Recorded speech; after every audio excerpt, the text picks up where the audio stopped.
Assalamualaikum warahmatullahi wabarakatuh. Selamat pagi, salam, Om Swastiastu, Namo Buddhaya, Rahayu Rahayu Rahayu, salam kebajikan, salam Pancasila. Mohon izin memperkenalkan diri. Saya Praja Utama Putri Pikirinata Aulia dari kelas D2 NPP 33.0468 asal pendaftaran Provinsi Jawa Tengah khususnya Kabupaten Banyumas. Pada kesempatan kali ini, izinkan saya untuk membuat video guna memenuhi tugas yang diberikan oleh dosen saya, yaitu UAS Praktikum Evaluasi Kinerja Pemerintah Daerah dengan dosen pengampu Bapak Profesor Fernandes Simangunsong.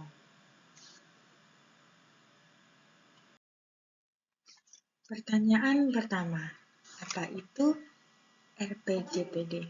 Jadi, RPJPD itu merupakan Rencana Pembangunan Jangka Panjang Daerah yang merupakan dokumen perencanaan pembangunan daerah untuk jangka waktu 20 tahun yang menjadi pedoman arah pembangunan daerah sesuai dengan visi dan misi jangka panjang kepala daerah. Jadi RPJPD ini memuat visi, misi, dan arah kebijakan pembangunan serta menjadi dasar penyusunan rencana pembangunan jangka menengah daerah atau RPJMD. Dasar hukum RPJPD ini terdapat dalam Undang-Undang Nomor 25 Tahun 2004 tentang Sistem Perencanaan Pembangunan Nasional. Jadi dokumen RPJPD ini merupakan dokumen perencanaan, termasuk ke dalam dokumen perencanaan yang dibuat dalam jangka waktu yang menurut saya lama, jangka waktu yang panjang, yaitu mengapa disebut RPJPD? Karena jangka waktunya itu panjang selama 20 tahun. Sedangkan ada juga dokumen perencanaan yang waktunya lebih singkat, yaitu RPJMD. Beralih ke soal nomor 2, apa itu RPJMD? Jadi RPJMD ini merupakan Rencana Pembangunan Jangka Menengah Daerah. RPJMD ini dibuat lebih singkat daripada RPJPD karena dari judulnya saja menengah. Dokumen ini dibuat 5 tahun sekali, merupakan dokumen rencana pembangunan daerah. Jadi dokumen yang dibuat 5 tahun sekali ini memuat rencana pembangunan disusunnya oleh pemerintah daerah terpilih. Jadi RPJMD ini menjadi penjabaran dari bagaimana visi, misi, serta program kepala daerah ke dalam strategi kebijakan serta program prioritas dan arah kebijakan keuangan daerah. Jadi, kepala daerah yang terpilih akan membuat RPJMD ini untuk menjelaskan visi dan misi yang akan mereka jalankan selama mereka menjabat, yaitu selama 5 tahun.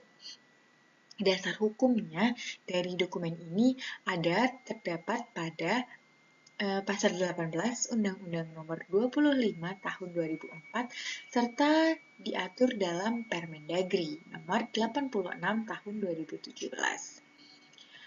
Soal nomor 3, apa itu Renstra SKPD? Renstra SKPD merupakan Rencana Strategi Satuan Kerja Perangkat Daerah. Ini merupakan dokumen perencanaan strategis selama 5 tahun yang disusun oleh masing-masing perangkat daerah.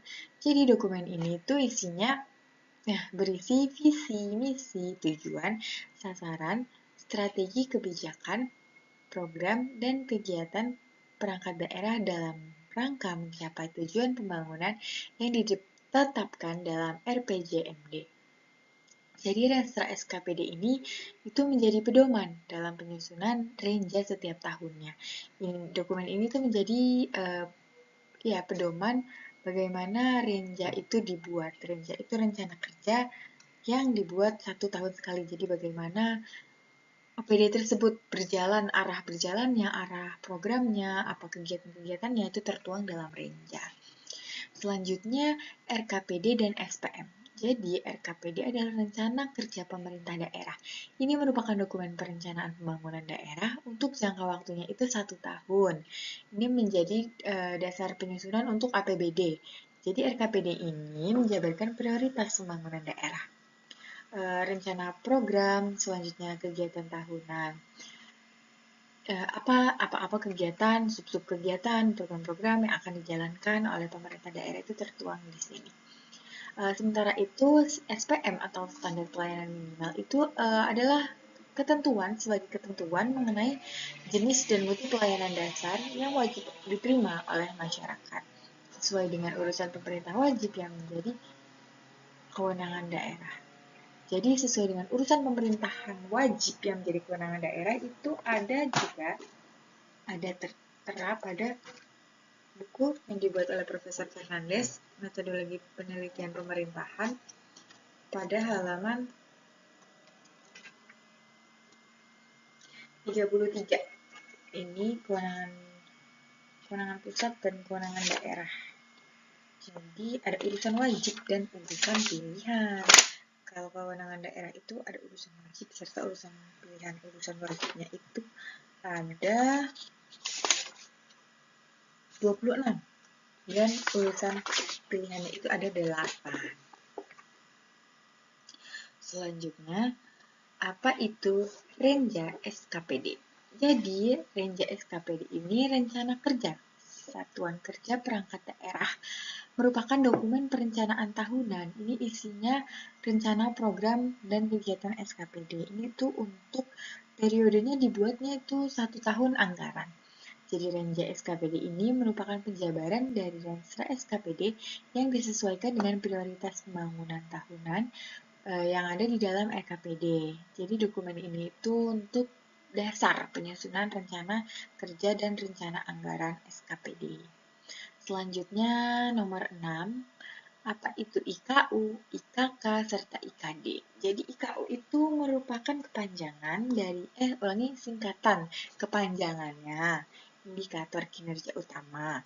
Ini IKU atau indikator kinerja utama itu ukuran keberhasilan suatu organisasi, suatu OPD dalam mencapai tujuan strateginya, sedangkan indikator kinerja kegiatan itu digunakan untuk mengukur capaian kinerjanya pada tingkat kegiatannya.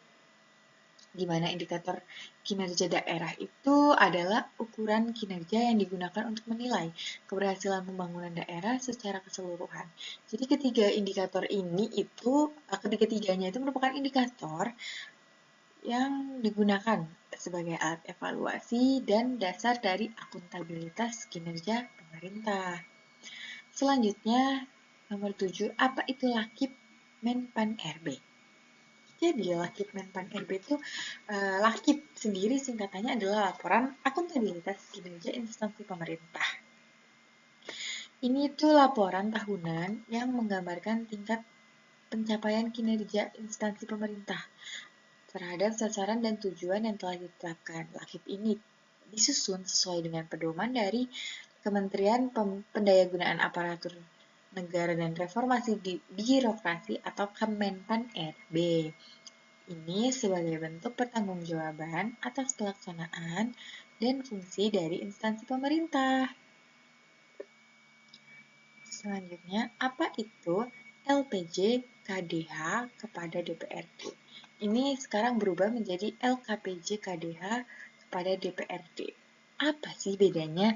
Jadi LPJ Kepala Daerah kepada DPRD ini telah berubah menjadi laporan keterangan pertanggungjawaban LKPJ Kepala Daerah kepada DPRD. Ini diatur dalam Undang-Undang Nomor 23 Tahun 2014. Jadi perubahan ini bertujuan untuk memperjelas fungsi pengawasan DPRD, di mana LKPJ tidak lagi bermakna pertanggungjawaban hukum, tetapi bersifat keterangan atas penyelenggaraan pemerintah daerah selama 1 tahun anggaran. Jadi dari yang saya pelajari di buku Profesor Fernandes ini ada kenapa sih dirubah gitu. Jadi sebelumnya itu dari LKPJ ini bermakna pertanggungjawaban hukum dari kepala daerah kepada DPRD. Nah, ini ada di halaman 26. Saya baca itu tercantum pada Undang-Undang Nomor 22 Tahun 1999, di mana pemerintah daerah itu masih bikameral atau 2 kamar, yaitu kamar eksekutif dan kamar legislatif. DPRD-nya sendiri, pemerintahan daerahnya sendiri. itu tidak efektif karena DPRD itu akan merasa superior. Sedangkan di undang-undang yang baru ini, di Undang-Undang Nomor 23 Tahun 2014, itu diganti dari yang sebelumnya LKPJ menjadi yang sebelumnya LKPJ itu yang bisa merupakan pertanggungjawaban hukum, sekarang hanya keterangan yang bersifat keterangan. Ini di mana DPRD itu tidak bisa lagi memprotes. Jadi DPRD hanya mengetahuinya, tidak bisa lagi memprotes. Ini kenapa? Karena sekarang kamar pemerintahan daerah itu sudah menjadi satu kamar, menjadi monokameral. Yang DPRD dengan pemerintahan daerah itu sudah menjadi satu, tidak lagi dua kamar bikameral, tidak lagi legislatif sendiri, eksekutif sendiri, tapi sekarang kedua-duanya menjadi satu kamar monokameral, yaitu kamar pemerintahan daerah. Ini ada di buku Profesor Fernandes halaman 26. Yang selanjutnya, apa itu LPPD Mendagri? LPPD Mendagri itu laporan pertanggungjawaban pemerintah daerah, laporan penyelenggaraan pemerintah daerah Mendagri yang disampaikan kepada Kementerian Dalam Negeri. Jadi kepala daerah membuat LPPD, selanjutnya disampaikan, serta bertanggung jawab kepada Mendagri. Nah, berlanjut ke soal berikutnya. Pertanyaan selanjutnya atau pertanyaan ke-10. Apa itu ILPPD yang sekarang menjadi RLPPD kepada masyarakat?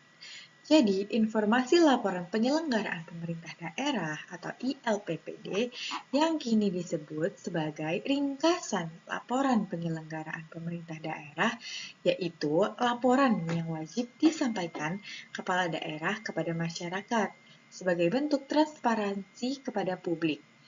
Jadi RLPPD ini berisi ringkasan hasil penyelenggaraan pemerintah daerah selama 1 tahun anggaran, apa saja kegiatan-kegiatan yang sudah berjalan dan bagaimana pertanggungjawabannya. Itu dimasukkan ke dalam sini dan diringkas selanjutnya diberitahukan kepada masyarakat sebagai bentuk transparansi pemerintah daerah. Ini tujuannya untuk meningkatkan partisipasi dan pengawasan masyarakat terhadap kinerja pemerintah daerah. Pertanyaan selanjutnya atau pertanyaan ke-11, apa itu APBD dan APBDP? Anggaran pendapatan dan belanja daerah adalah rencana keuangan tahunan pemerintah daerah yang disetujui bersama oleh kepala daerah dan DPRD. Jadi seperti disebutkan dalam buku Profesor Fernandes tadi, kamar pemerintahan daerah itu sekarang monokameral, di mana DPRD dan kepala daerah menjadi satu kamar, yaitu kamar pemerintahan daerah. APBD ini memuat rencana pendapatan belanja dan pembiayaan daerah untuk 1 tahun anggaran. Sementara itu, APBD perubahan menjadi APBDP adalah penyesuaian atau revisi atas APBD yang dilakukan apabila terjadi perubahan asumsi kebijakan atau kondisi keuangan daerah di tengah-tengah dari tahun anggaran. Jadi apabila tahun anggaran itu belum selesai, terjadi perubahan di tengah-tengah, maka dibuatlah APBDP ini. Yang selanjutnya, apa itu KUA dan PPAS? KUA merupakan kebijakan umum anggaran, dan PPAS merupakan prioritas plafon anggaran sementara. Merupakan 2 dokumen penting dalam proses penyusunan APBD. Jadi KUA ini berisi kebijakan umum tentang kondisi ekonomi makro daerah, asumsi, dan arah kebijakan fiskal daerah. Sedangkan PPAS ini berisi prioritas anggaran, berisi prioritas program dan batas maksimal anggaran. Sementara yang menjadi pedoman dalam penyusunan rencana dan anggaran SKPD. Selanjutnya, apa itu BTL dan BL dalam APBD? Jadi, belanja tidak langsung dan belanja langsung merupakan dua jenis pengeluaran dalam struktur APBD. BTL adalah pengeluaran yang tidak terkait langsung dengan pelaksanaan program atau kegiatan seperti gaji pegawai dan hibah. Sementara BL itu pengeluaran yang terkait langsung dengan pelaksanaan program atau kegiatan yang menghasilkan output seperti pembangunan infrastruktur dan pelayanan publik. Di kelas yang saya pelajari, jadi suatu daerah itu memiliki belanja tidak langsung dan belanja langsung. Di mana belanja langsung itu untuk gaji-gaji para pegawai, sedangkan belanja langsung itu untuk masyarakat. Suatu daerah dinyatakan lebih berhasil apabila belanja langsungnya lebih tinggi daripada belanja tidak langsungnya. Karena tujuan dari pemerintah daerah, tujuan dari kepala daerah juga untuk langsung untuk masyarakatnya. Jadi apa-apa yang dikeluarkan, anggaran yang dikeluarkan itu lebih baik untuk masyarakatnya. Jadi suatu daerah dikatakan lebih berhasil apabila belanja langsungnya lebih tinggi.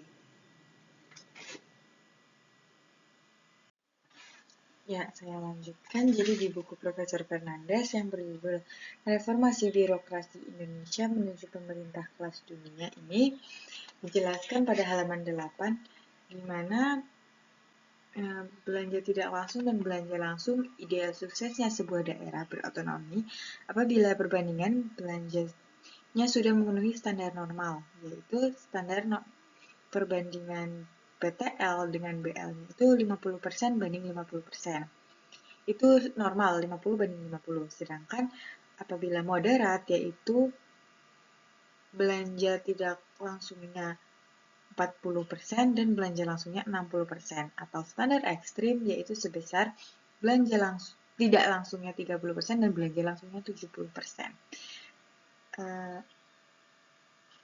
Ini membuktikan bahwa suatu daerah itu yang berhasil apabila mencapai standar ekstrim, yaitu 30% banding 70%.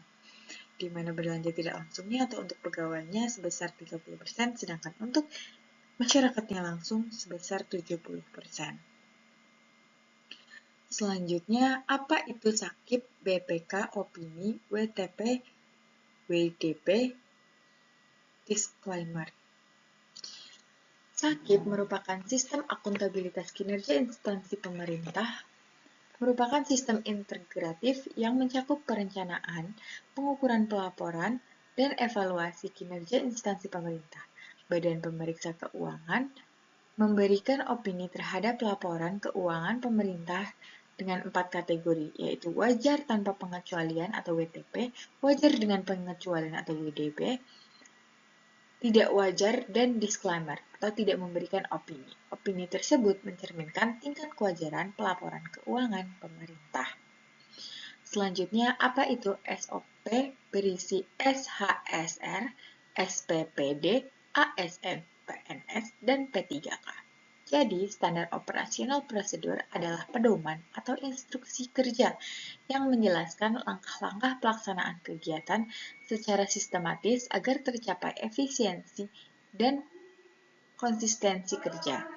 Jadi, dalam lingkungan pemerintahan, SOP dapat mencakup ketentuan terkait surat hasil supervisi rutin atau SHSR, surat perintah perjalanan dinas atau SPPD, serta pengaturan bagi aparatur sipil negara, pegawai negeri sipil, dan pegawai pemerintah. Jadi di sini di buku Profesor Fernandes halaman 45 itu ada sebuah anekdot atau kata lain dari SPPD, yaitu surat pura-pura dinas. Tapi di sini SPPD-nya betul surat perjalanan, orangnya surat perintah perjalanan dinas. Yang selanjutnya, apa itu BMD, BLUD, dan SIPD? Jadi, BMD merupakan barang milik daerah. Adalah seluruh barang yang diberi atau diperoleh atas beban APBD. serta barang yang diperoleh dari perolehan lainnya yang sah. Badan Layanan Umum Daerah adalah unit kerja pada instansi pemerintah daerah yang memberikan fleksibilitas dalam pengelolaan keuangan untuk meningkatkan pelayanan publik. Sementara itu, Sistem Informasi Pemerintahan Daerah merupakan platform digital nasional yang digunakan untuk mendukung perencanaan, penganggaran, pelaporan, serta evaluasi pembangunan daerah secara terintegrasi.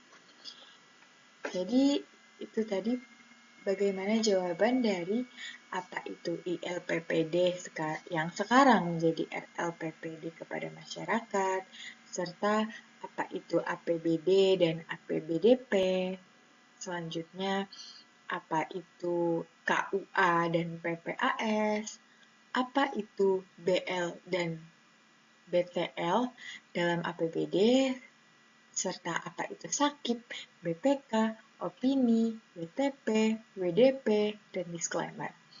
Serta apa itu SOP berisi SHSR, SPPD, ASN, PNS, dan P3K, dan juga apa itu BMD, BLUD, serta SIPD. Tadi sudah dijelaskan semuanya pada video ini, serta saya tambahkan beberapa dari sumber yang terpercaya, yaitu sumber dari buku Profesor Fernandes, serta saya tambahkan lagi bagaimana ilmu yang saya dapatkan di kelas. Beberapa masih saya ingat dan saya tuangkan dalam video ini. Ya, meningkat ke soal selanjutnya. Yang selanjutnya saya akan menjelaskan mengenai ilmu pemerintahan di Indonesia. Jadi, ilmu pemerintahan di Indonesia ini ada dua, yaitu aliran Eropa kontinental dan aliran Anglo-Saxon. Aliran Eropa kontinental itu ada dari Eropa dan Anglo-Saxon itu Amerika. Eropa kontinental ini modelnya unitaris serta kewenangan, di mana pelimpahan kewenangan dari pemerintah nasional ke sub-sub pemerintah nasional. Asasnya ada desentralisasi, dekonsentrasi, tugas pembantuan, serta praktek pemerintahan yang harus disertai dengan personil, peralatan, pembiayaan, dokumentasi. Di mana Indonesia sendiri menganut aliran Eropa kontinental.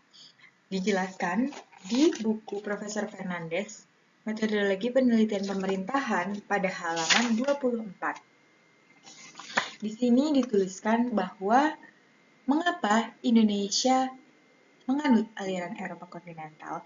Itu karena Indonesia dijajah oleh Belanda yang mana itu berasal dari Eropa selama 3,5 abad atau 350 tahun. Yang notabene negara Belanda itu ada di Eropa.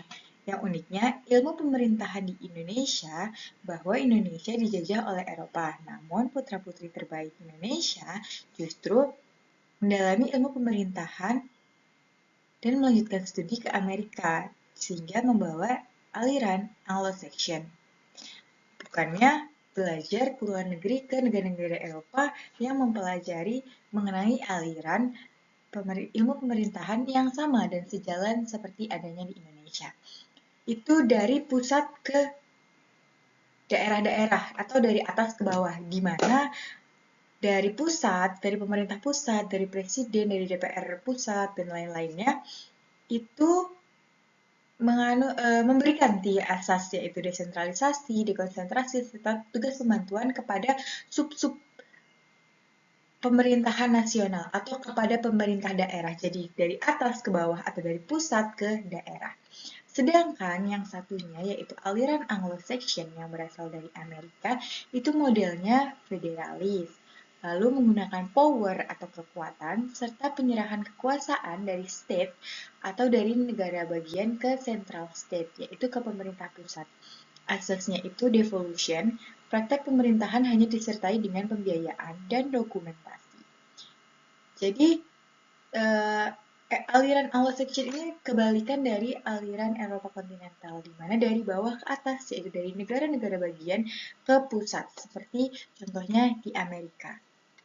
Izinkan saya menjelaskan lagi dari buku ini, di mana aliran Eropa kontinental itu mengajarkan konsep negara kesatuan, sehingga untuk menjaga kekuatan dan kebersamaan serta keseimbangan antar negara, maka pola negara dengan model unitaris yang ada selama ini tetap dipertahankan, dan lebih hebatnya lagi negara-negara di benua Eropa bersama-sama menetapkan paradigma kenegaraan dan kepemerintahan dengan model baru yang lebih luar biasa atau extraordinary, yaitu konsep negara Uni Eropa.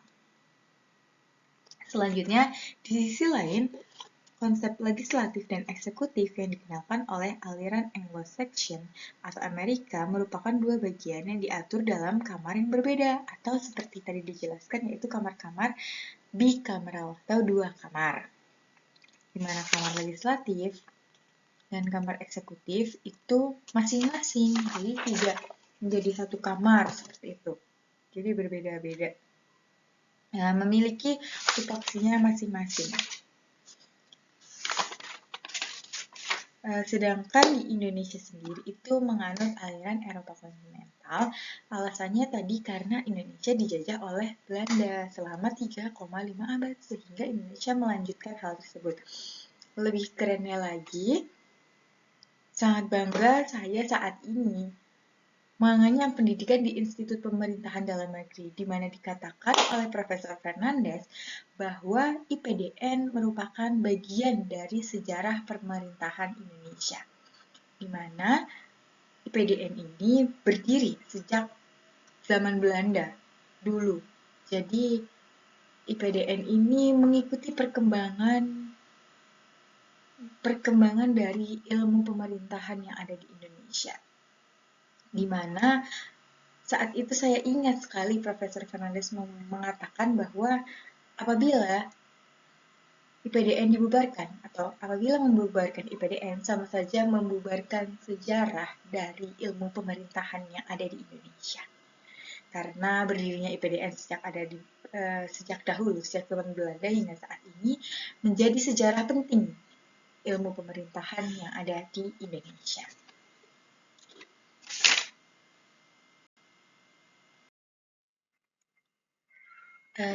Yang selanjutnya, menurut Undang-Undang Nomor 5 Tahun 1974 tentang pokok-pokok pemerintahan di daerah. Jadi mekanisme pertanggungjawaban kepala daerah di masa Orde Baru ini sangat kental dengan pola sentralisasi kekuasaan. Pertanggungjawaban kepala daerah ini bersifat vertikal ke atas. Ini menunjukkan kuatnya dominasi dan kendali pemerintah pusat terhadap seluruh penyelenggaraan pemerintah daerah. Ini dalam sistemnya itu kepala daerah tingkat 1 atau gubernur itu wajib memberikan pertanggungjawaban langsung ke Menteri Dalam Negeri sebagai pembina pemerintah daerah yang nanti akhirnya itu bermuara ke Presiden. Selanjutnya, kepala daerah tingkat 2 seperti bupati atau wali kota itu bertanggung jawab terlebih dahulu kepada gubernur. Setelah itu kepada Mendagri dan kepada Presiden. Rantai pertanggungjawaban yang panjang dan hierarkis ini tuh mencerminkan bahwa arah pengambilan kebijakan daerah itu sangat ditentukan oleh pemerintah pusat gitu. Dan di sisi lain, meskipun kepala daerah juga diwajibkan memberikan pertanggungjawaban kepada DPRD, peran DPRD itu belum bersifat pengawasan politik yang kuat, jadi itu masih ke pusat dan pusat gitu. Jadi DPRD pada masa itu fungsinya sebagai lembaga yang menerima informasi atau laporan, jadi bukan sebagai institusi yang dapat menilai, mengevaluasi, apalagi menolak pertanggungjawaban tersebut. Nah, dengan kata lain itu, kedudukan DPRD itu bersifat konsultatif ya, jadi tidak memiliki daya tawar gitu, tidak memiliki daya tawar otoritas politik untuk mempengaruhi kelangsungan jabatan kepala daerah. Dan kondisinya mencerminkan model pemerintahan yang high centralized. Itu orientasi evaluasi kinerja kepala daerah itu menekankan pada kepatuhan. Jadi kepatuhan kepada presiden pada masa itu. Lalu dengan pencapaian hasil pembangunan di daerahnya, penilaian keberhasilan kepala daerah itu bukan ditentukan oleh kualitas pelayanan publik atau responsivitas terhadap kebutuhan masyarakat, tapi itu lebih kepada sejauh mana kepala daerah mampu menjalankan arahan pusat secara konsisten. Namun setelah reformasi itu diberlakukan kebijakan desentralisasi.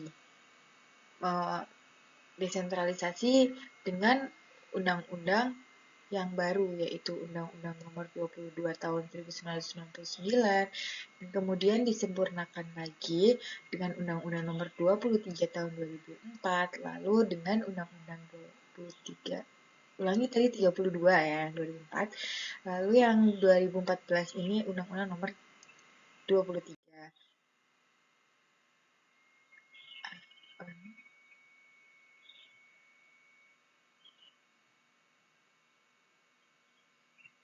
Selanjutnya, model pertanggungjawaban kepala daerah menurut Undang-Undang Nomor 32 Tahun 2004 dan Undang-Undang Nomor 23 Tahun 2014.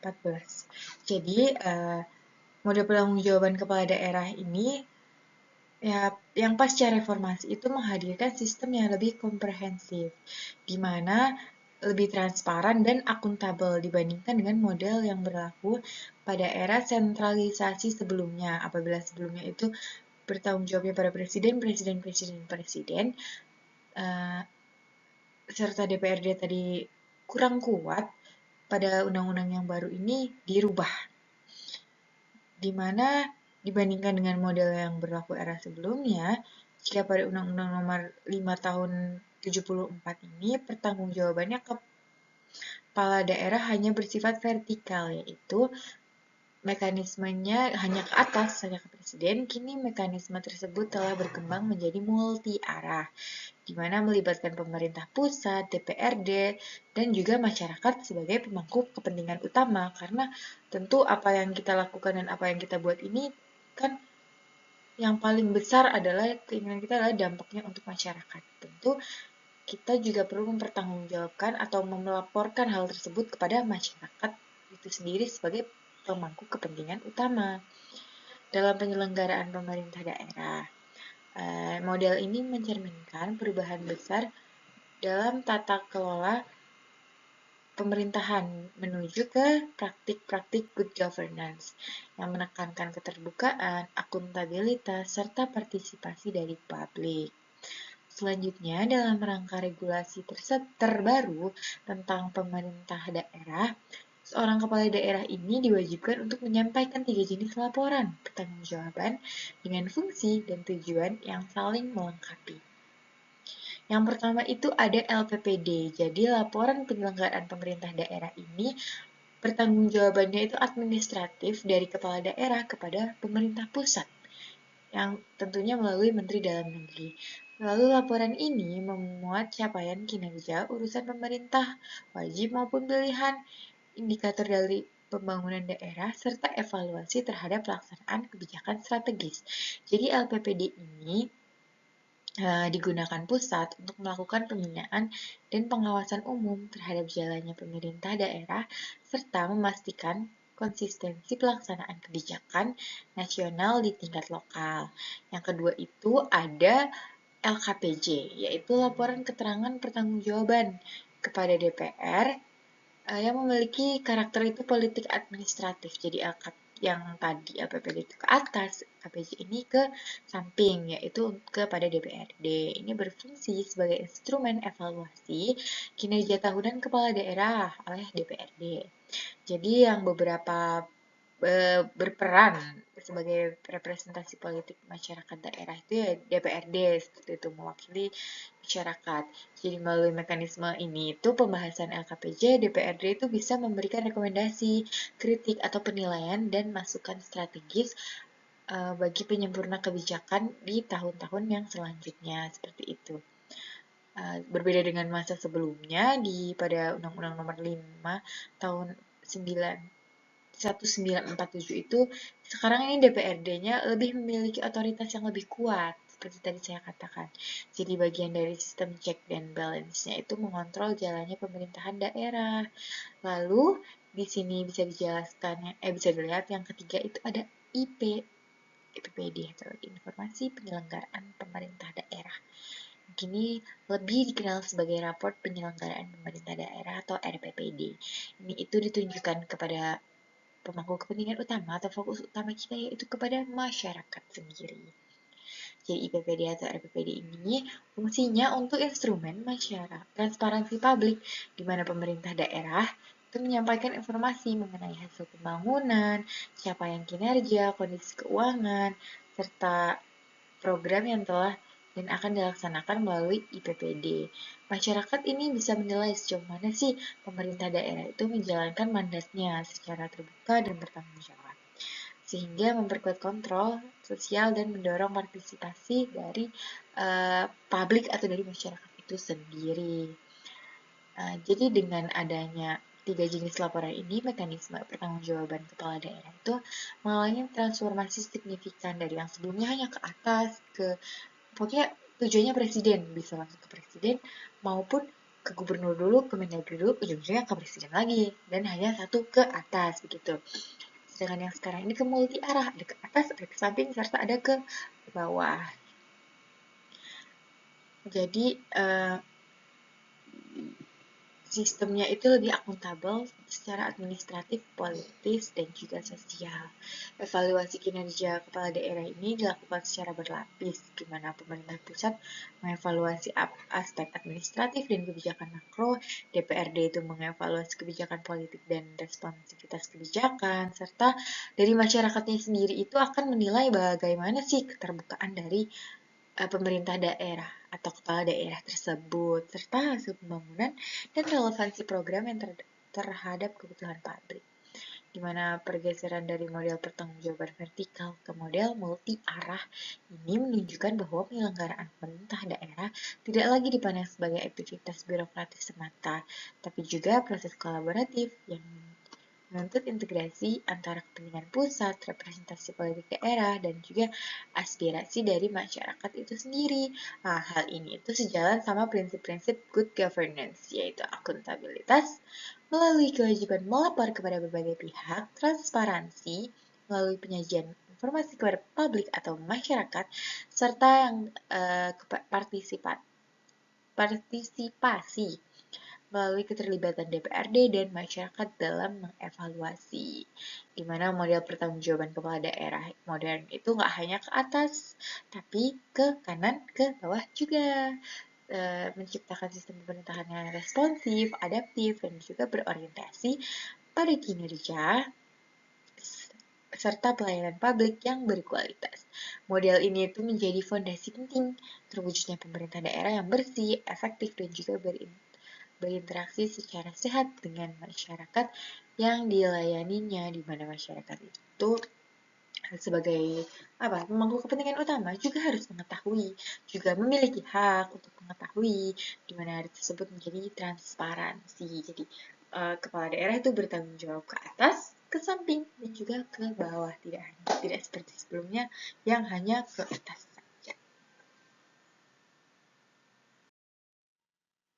Beralih ke soal selanjutnya, apabila tadi adalah kepala daerah, maka saat ini kita akan menganalisis model pertanggungjawaban kepala desa.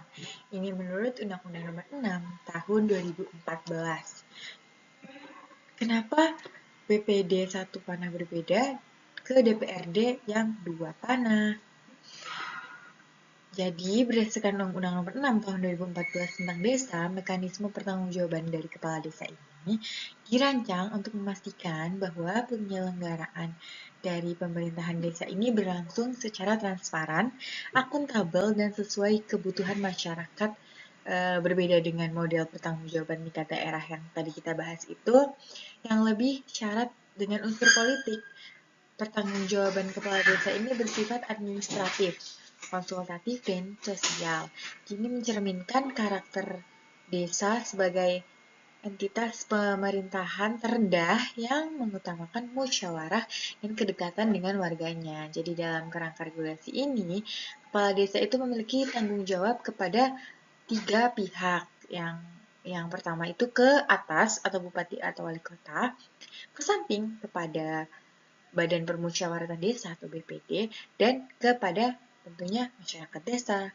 Jadi yang pertama itu pertanggungjawaban kepala desa kepada bupati atau wali kota yang ke atas ini diberikan melalui laporan penyelenggaraan pemerintahan desa LPPD desa yang disampaikan setiap akhir tahun anggaran. Jadi setiap tahun akhir tahun anggaran atau setahun sekali itu kepala desa melaporkan pertanggungjawabannya menggunakan LPPD desa ke pemerintah ke bupati atau wali kota, maaf. Yang selanjutnya, LPPD desa ini merupakan bentuk pertanggungjawaban administratif yang memuat informasi mengenai pelaksanaan urusan pemerintahan, pembangunan desa, pembinaan kemasyarakatan, dan pemberdayaan masyarakat. Melalui laporan ini, pemerintah kabupaten atau kota itu dapat melakukan pembinaan dan pengawasan untuk memastikan bahwa desa menjalankan kewenangannya itu secara tepat, efisien, dan sesuai dengan arah kebijakan pembangunan daerah. Di mana kebijakan ini ditegaskan pada pasal 27 di huruf A, Undang-Undang Nomor 6 Tahun 2014 ini menetapkan Bupati atau Wali Kota sebagai pembina utama penyelenggaraan pemerintahan desa. Yang kedua, Kepala Desa itu bertanggung jawab ke samping atau ke Badan Permusyawaratan Desa melalui penyampaian laporan keterangan penyelenggaraan pemerintahan desa atau LKPP desa. Laporan ini itu berbeda secara fungsi dengan LPPD karena LKPD desa ini digunakan untuk BPD sebagai dasar untuk menjalankan fungsi pengawasan dan evaluasi terhadap kinerja kepala desa sepanjang tahun. BPD ini dapat memberikan saran, masukan, rekomendasi, ataupun kritikan konstruktif untuk diberikan tata kelola pemerintahan desa. Namun demikian, hubungan kepala desa dengan BPD itu bukanlah hubungan politik. Jadi tidak seperti hubungan antara kepala daerah dengan DPRD di tingkat kabupaten atau kota. Ketentuan ini ada di pasal 27B menegaskan bahwa BPD tidak memiliki kewenangan untuk menyetujui atau menolak laporan kepala desa. Tapi lebih ke mengawasi internal dan representasi masyarakat desanya agar penyelenggara pemerintah itu berjalan dengan prinsip yang transparan, keterbukaan, serta musyawarah. Yang ketiga itu bentuk pertanggungjawaban kepala desa kepada masyarakat disampaikan melalui informasi penyelenggaraan pemerintahan desa atau IPPD. Jadi IPPD ini kewajiban dari kepala desa untuk membuka akses informasi terkait program pembangunan, penggunaan anggaran, dan juga hasil dari kegiatan serta kebijakan strategis kepala desa kepada seluruh warga yang ada. Jadi keterbukaan ini menjadi salah satu wujud dari prinsip transparansi, di mana masyarakat itu bisa melihat, bisa mengetahui, dan bahkan mendapatkan haknya sebagai kewajiban dari kepala desa untuk memberitahu kepada masyarakat. Gitu. Jadi masyarakat itu bisa menilai, bisa mengawasi, serta memberikan masukan terhadap jalannya pemerintahan desa. Dengan penyampaian IPPD ini, kepala desa mendorong terciptanya interaksi yang sehat antara pemerintah dan masyarakat, pemerintah desa dan juga dengan masyarakatnya. Ini memperkuat kontrol sosial serta meminimalkan potensi penyimpangan atau penyalahgunaan dari anggaran desa. Dan perbedaan jumlah panah pada bagian yang menggambarkan hubungan pertanggungjawaban kepala desa dan kepala daerah itu menunjukkan perbedaan karakter kedua sistem tersebut. Jadi pada level kabupaten atau kota itu terdapat dua panah menuju DPRD karena hubungan kepala daerah dan DPRD itu bersifat politik, di mana check and balance gitu. Lalu sehingga DPRD memiliki kewenangan untuk menilai atau bahkan menolak pertanggungjawaban kepala daerah. Itu dahulu ya. Karena sekarang sudah tidak bisa menolak DPRD.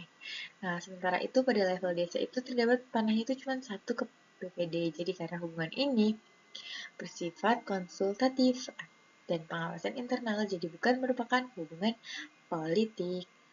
Dan BPD itu tidak memiliki kewenangan untuk memberhentikan atau menolak laporan pertanggungjawaban dari kepala desa, tapi hanya memberikan rekomendasi untuk perbaikan Nah, dengan demikian ini model pertanggungjawaban dalam Undang-Undang Desa mencerminkan pendekatan akuntabilitas berlapis yang sesuai dengan karakteristik desa, yaitu kedekatan sosial, musyawarah, serta keterlibatan aktif masyarakat. Kepala desa tak hanya wajib menjalankan tugas secara administratifnya aja, jadi sesuai dengan arahan pemerintah kabupaten kota, tetapi juga harus memastikan bahwa kebijakan dan kegiatan pembangunan desa ini berjalan dengan terbuka dan dapat dipertanggungjawabkan serta berorientasi pada kebutuhan dan aspirasi dari warganya itu sendiri. Mekanismenya ini jadi fondasi penting bagi terwujudnya desa yang mandiri, transparan, dan responsif terhadap dinamika sosial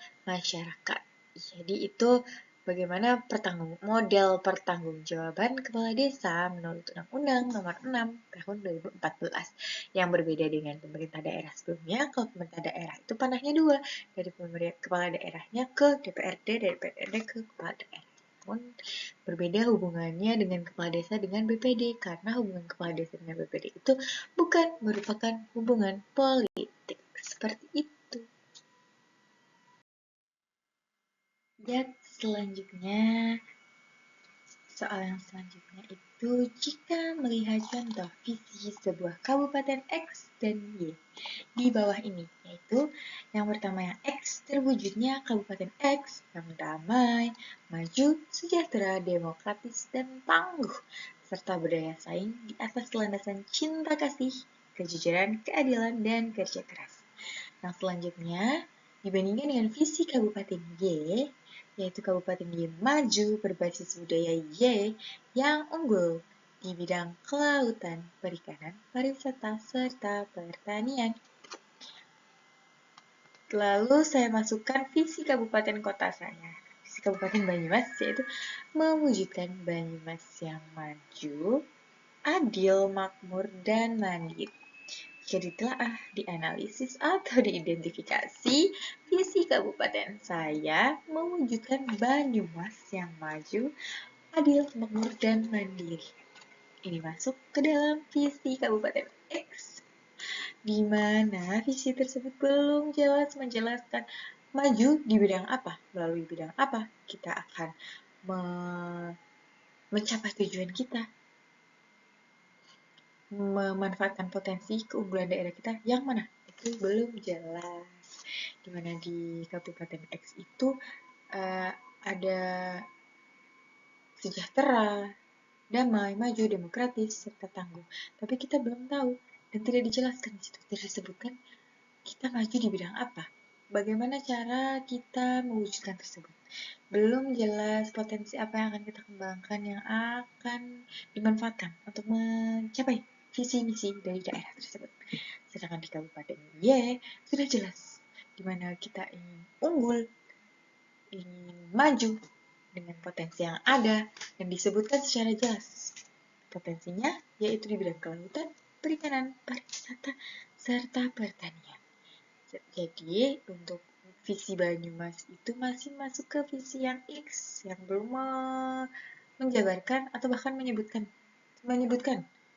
apa sih potensi yang ada di Banyumas yang bisa menjadi peluang, bisa menjadi dorongan, yang bisa menjadi sasaran, yang bisa menjadi alat untuk mewujudkan tujuan atau visi dari daerah itu sendiri. Itu tercantum di dalam buku Reformasi Birokrasi Indonesia menuju Pemerintahan Kelas Dunia yang ada. Ini dibuat oleh Profesor Fernandes, izin Prof, di halaman 7. Izin membacakan. Jadi, jika diperhatikan dari visi yang X ini, apakah ada urusan pemerintahan khususnya urusan pilihan yang dimasukkan dalam statement visi menjadi core business atau bisnis inti dalam membangun sebuah daerah. Karena jika diperhatikan, makna urusan pilihan adalah urusan pemerintah yang secara nyata ada dan berpotensi untuk meningkatkan kesejahteraan masyarakat sesuai dengan kondisi, kekhasan, dan potensi unggulan daerah yang bersangkutan. Sedangkan di Kabupaten Y ini, Jika diperhatikan, isi kedua visi misi itu terlihat sekali perbedaan mendasar dalam meletakkan fondasi pembangunan sebuah daerah. Di mana konsep sederhananya, jangan pernah berpikir bahwa semua kepala daerah yang ada di Indonesia untuk anggaran membangun daerahnya hanya mengandalkan APBD. Itu sama saja bohong besar. Profesor Fernandes mengatakan di sini, karena APBD sudah habis dibagi rata untuk belanja tidak langsung dan belanja langsung. Jika diperhatikan, isi kedua visi di atas akan terlihat sekali mana kepala daerah yang kebingungan untuk menentukan organisasi inti yang akan menggerakkan ekonominya dan juga seberapa besar organisasi yang akan dibentuknya atau juga akan menanamkan modalnya. Akan terlihat kebingungan kepala desa yang mencari investor yang akan menanamkan modalnya.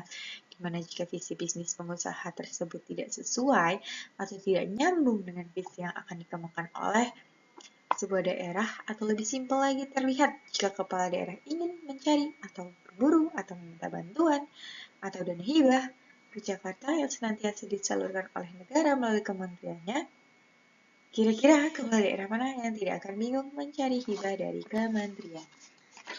Ya, jadi di visi itu seharusnya mencantumkan core bisnis atau bisnis inti yang bisa diambil dari urusan pilihan yang ada, yaitu bisa kita sebutkan urusan pilihan, urusan manajemen urusan pilihan terdapat di buku metodologi pemerintahan metodologi penelitian pemerintahan di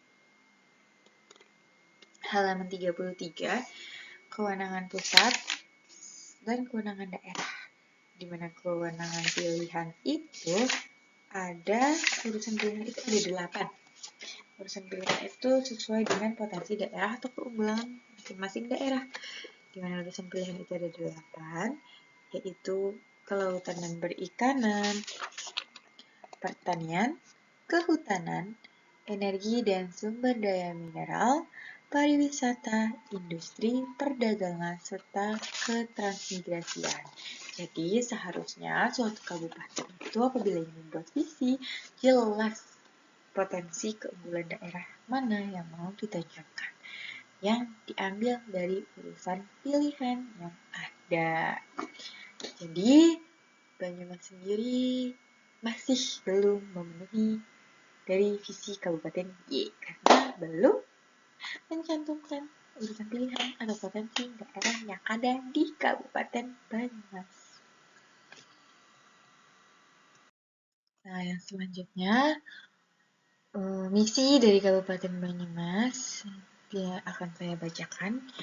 Mewujudkan Banyumas sebagai barometer pelayanan publik melalui birokrasi yang profesional, bersih, transparantif, inovatif, dan bermartabat. Meningkatkan kualitas hidup warga dengan pemenuhan kebutuhan dan layanan dasar seperti pendidikan dan kesehatan. Meningkatkan pertumbuhan ekonomi dan daya saing daerah yang berkualitas, berkeadilan, dan berkelanjutan. Mewujudkan Banyumas sebagai kabupaten pelopor kedaulatan pangan.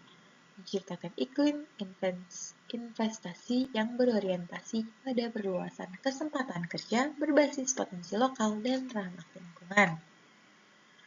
Meningkatkan kualitas dan kuantitas infrastruktur dasar yang merata dan memadai sebagai daya ungkit pembangunan.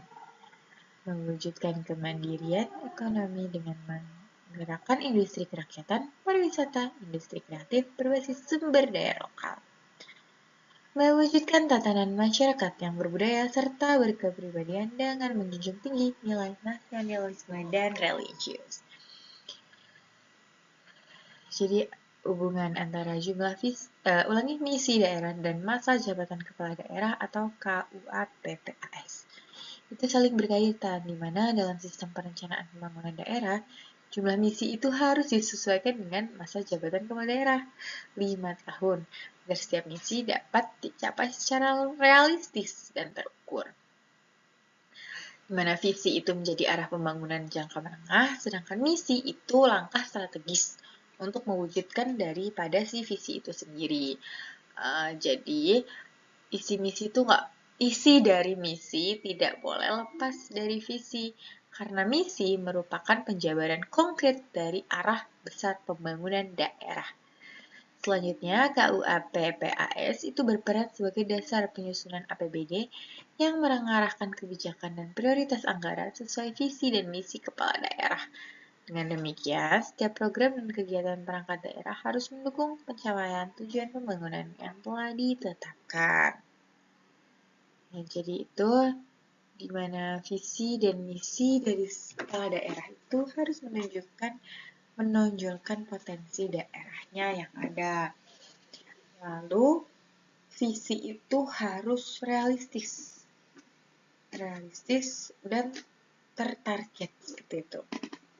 Gimana? Karena visi itu adalah langkah-langkah perwujudan dari tercapainya suatu visi yang telah dibuat oleh kepala daerah itu sendiri. Yang selanjutnya mari kita baca tabel target dan realisasi pendapatan daerah di Kabupaten Kepulauan X tahun sekian. Jadi pada tabel tersebut bisa kita lihat ada penerimaan, target, realisasi, persentase, serta kontribusi. Di mana yang pertama, pendapatan asli daerah itu terdiri dari beberapa poin. Jadi pendapatan asli daerah itu terdiri dari pajak, retribusi, hasil laba BUMD, dan PAD yang sah. Di mana pendapatan daerah Kabupaten X ini 41 sekian juta dengan realisasinya 33 sekian juta. Presentase realisasinya adalah 80% dengan kontribusi 3,61%. Lalu pajak targetnya 9 juta, realisasinya 6,7 juta dengan presentasenya 69, sekian persen dan kontribusinya 0,73%. Yang selanjutnya adalah retribusi. Targetnya adalah 321 juta dengan realisasi 470 sekian juta dengan presentase 146,60% dan kontribusinya 0,05%. Hasil laba BUMD-nya tidak ada dan lain PAD yang sah. Pendapatan lain PAD yang sah sebesar 31, sekian miliar dengan realisasinya 26,319 sekian miliar dengan presentase 83,05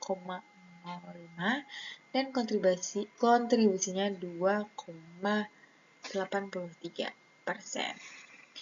Selanjutnya dana perimbangan, terdapat beberapa aspek yaitu dana bagi hasil, dana alokasi umum, dan dana alokasi khusus, serta dana lain-lain pendapatan yang sah, mulai dari hibah, dana darurat bagi hasil pajak provinsi, bantuan keuangan pusat atau provinsi, dan pendapatan lainnya. Di mana dana perimbangan itu kontribusinya paling besar. Dia 800 sekian miliar. Dari dana bagi hasilnya 600 sekian miliar.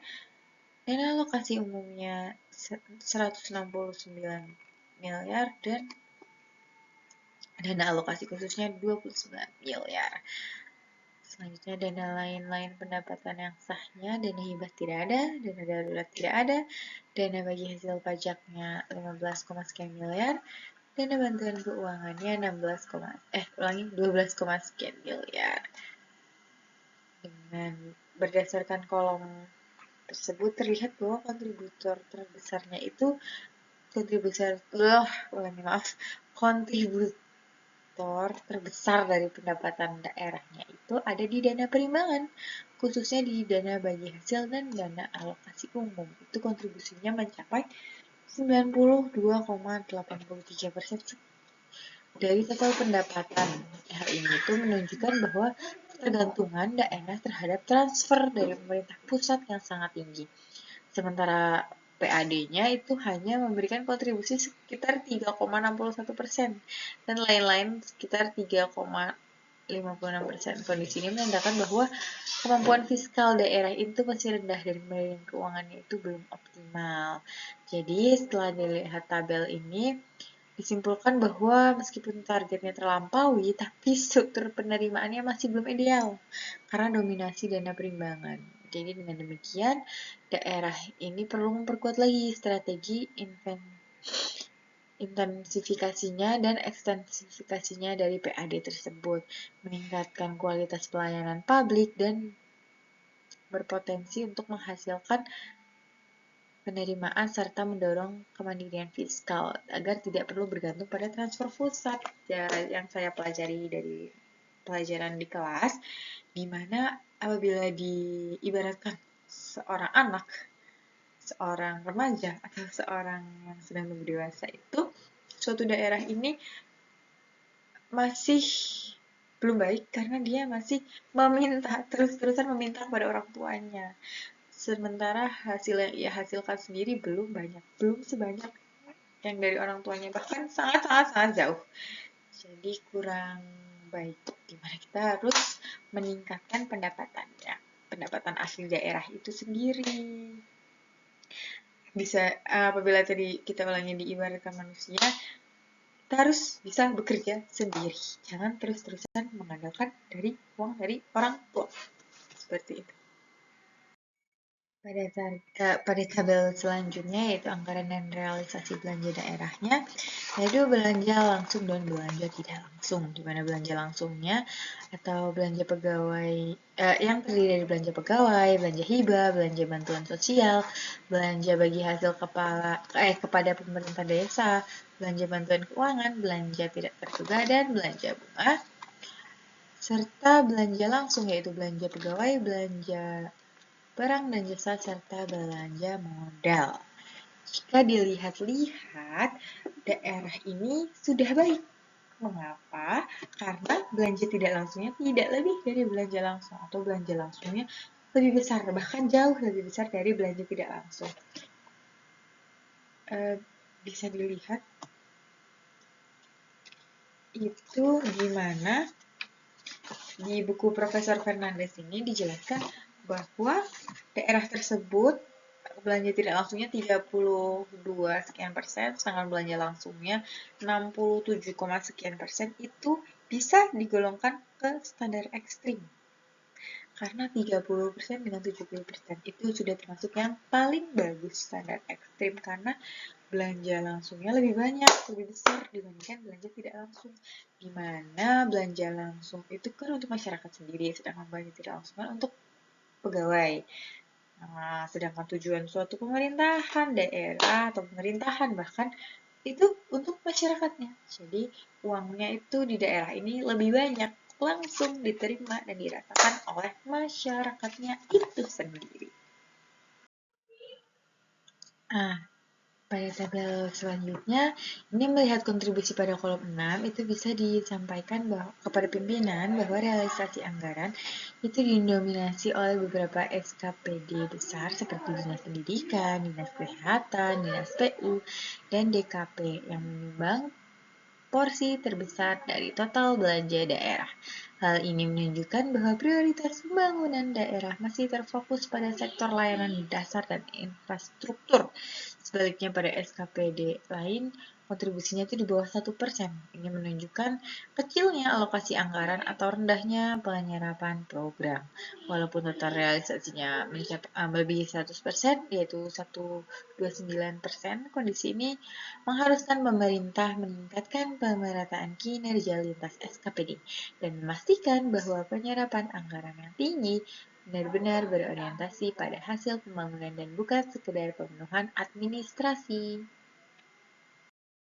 Pada tabel selanjutnya, ini bisa dilihat kontribusi belanja langsung pada kolom 6 itu anggaran didominasi oleh sekretariat daerah, Dinas Pendidikan, Dinas Kesehatan, dan Dinas PU. Ini menunjukkan bahwa belanja pemerintah daerah itu masih terpusat pada koordinasi pemerintahannya, jadi layanan dasar dan infrastruktur Sedangkan SKPD lain itu berkontribusi di bawah 3%. Ini menandakan skala programnya yang kecil dan penyerapannya yang belum optimal. Dengan realisasi 84,25% ini, pelaksanaan kegiatan sudah cukup baik. Namun masih perlu peningkatan pemerataan kinerja dan efektivitas belanja di seluruh SKPD. Nah, yang selanjutnya itu pada tabel 5 menunjukkan bahwa silpa sebesar 278,9 miliar menjadi sumber utama pembiayaan yang menandakan adanya sisa anggaran yang cukup besar dari tahun sebelumnya. Sehingga perencanaan dan penyerapan perlu untuk dievaluasi. Sementara itu, pembentukan dana cadangan sebesar 7,5 miliar itu harus direalisasikan penuh sebagai upaya penyiapan pendanaan program strategis secara keseluruhan. Jadi pembiayaan daerah yang sudah berjalan baik, namun ketergantungan pada silpa itu perlu ditekan dengan meningkatkan akurasi perencanaan anggaran. Nah, selanjutnya kesimpulannya itu pendapatan atau penerimaannya sebesar 929, sekian miliar, belanja atau pengeluarannya sebesar 951, sekian miliar, dengan surplus atau defisit dalam kurung defisit atau defisitnya itu 22, sekian miliar. Serta penerimaan pembiayaannya itu 278, sekian miliar dengan pengeluaran pembiayaannya 7,5 miliar. Sedangkan neto pembiayaannya 271, sekian miliar. Silpanya atau sisa lebih perhitungan anggaran tahun berjalan 2024 itu surplus atau defisitnya yang kita ini adalah defisit sebesar 22, sekian miliar dengan neto 271, sekian miliar dengan silpa atau hasilnya adalah 249, sekian miliar. Ya, sekian dari saya. Kurang lebihnya mohon dimaafkan. Terima kasih. Wassalamualaikum warahmatullahi wabarakatuh. Shalom, Om Swastiastu, Namo Buddhaya, salam kebajikan. Rahayu, rahayu, rahayu. Salam Pancasila.